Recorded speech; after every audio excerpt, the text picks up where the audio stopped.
दोषियों पर कार्रवाई होगी। सुधांशु जी, ये बार बार लखीमपुर कांड पर आपकी सरकार और जितने लोग मुंह पर खोलते हैं वो यही कहते हैं, लेकिन सवाल है कि मौन व्रत गृह राज्य मंत्री पर, उस पर क्या है पार्टी का, आप लोगों का क्या स्टैंड है?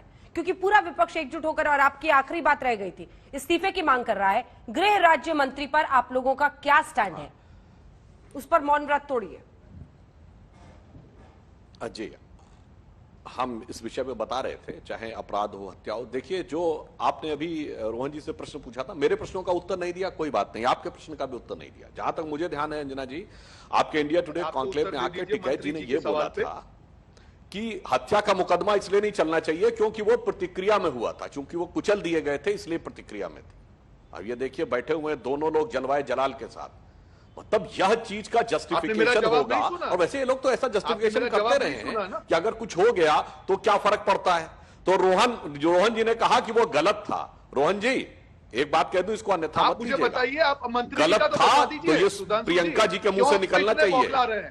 टिकैत की नजर, अरे हम बता तो रहे हैं आप, अरे आप तो सरासर हत्या को जस्टिफाई करने की बात कर रहे हैं। आप तो कह रहे हैं हत्या सही है। अरे आप उस बयान के लिए आप चुप धारण किए। रोहन जी प्लीज प्लीज, मैं सबको अपने अपने बारी पे बोलने का प्लीज, क्योंकि आप भी बोलते कोई नहीं इंटरफेयर। अपने अपने टर्म पे मैंने इंतजार किया था जब आप बोल रहे थे, मैंने इसी बिंदु के लिए इंतजार किया था। अब मैं बोल रहा हूं।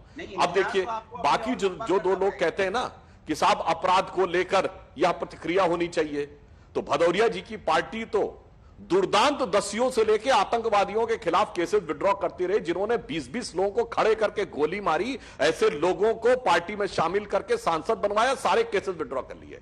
रोहन गुप्ता जी की पार्टी, याद है आपको, 20 दिसंबर 1978 भारत के इतिहास का पहला प्लेन हाईजैक लखनऊ से दिल्ली की फ्लाइट का, और जिन दो लोगों ने प्लेन हाईजैक किया, दोनों को कांग्रेस ने टिकट देकर 1980 में उत्तर प्रदेश असेंबली में, इसी उत्तर प्रदेश की असेंबली में, भोला पांडे और देवेंद्र पांडे, क्योंकि इंदिरा गांधी को जेल से छुड़ाने के लिए हाईजैक किया गया था, हाईजैक जैसा अपराध। और उसके बाद दोनों माननीय विधायक, यूथ कांग्रेस के महासचिव, माननीय सांसद बने।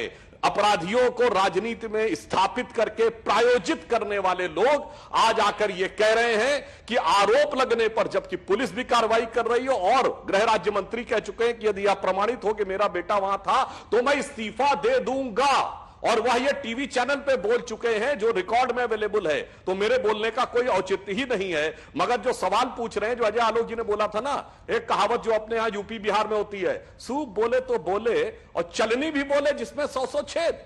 और इनको इस बात पे आपत्ति है कि 2 दिन तक आशीष मिश्रा कहां थे। अरे आपके युवराज तो 2-2 महीने गायब हो जाते हैं और उसके बाद यही नहीं पता लगता किस देश में थे। ना आपकी पार्टी बता पाती, ना परिवार बता पाता। इसलिए वो छोड़िए, जवाब सुन लीजिए। सुधांशु जी जवाब सुन लीजिए। देखिए, सुधांशु जी जैसे प्रवक्ता को जब वर्तमान को छोड़ के इतिहास में जाना पड़े तो दिखता है कि उनकी पार्टी की क्या मजबूरी है।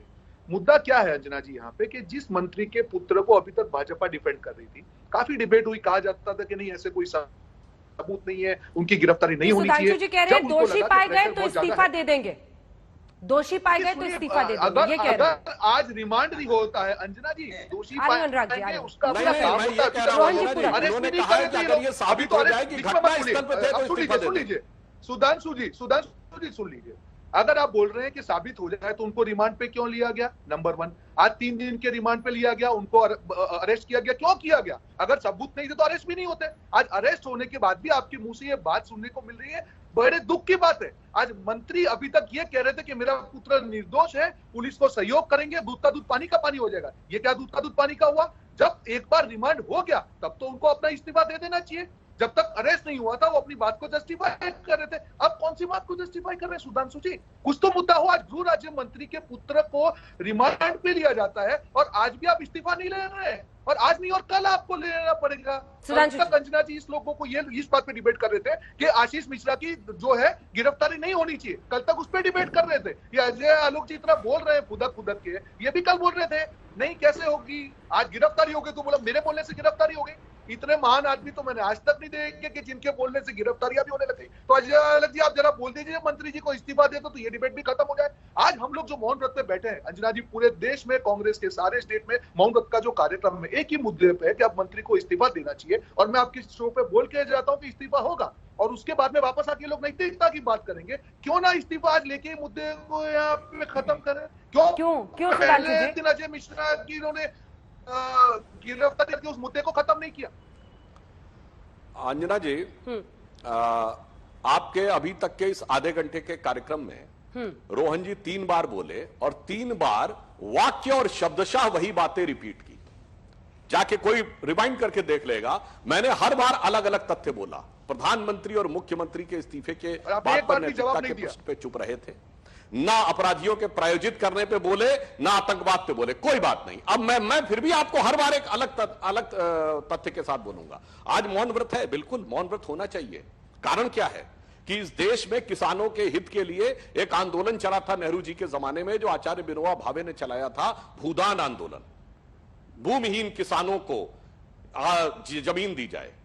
ऐसा ही एक भूमिहीन किसान यूपीए के सरकार के समय भी दिखाई पड़ा था, और जिसको भूदान करने के लिए कांग्रेस की राज्य सरकारों ने भूदान आंदोलन किया था, श्री रॉबर्ट वढेरा।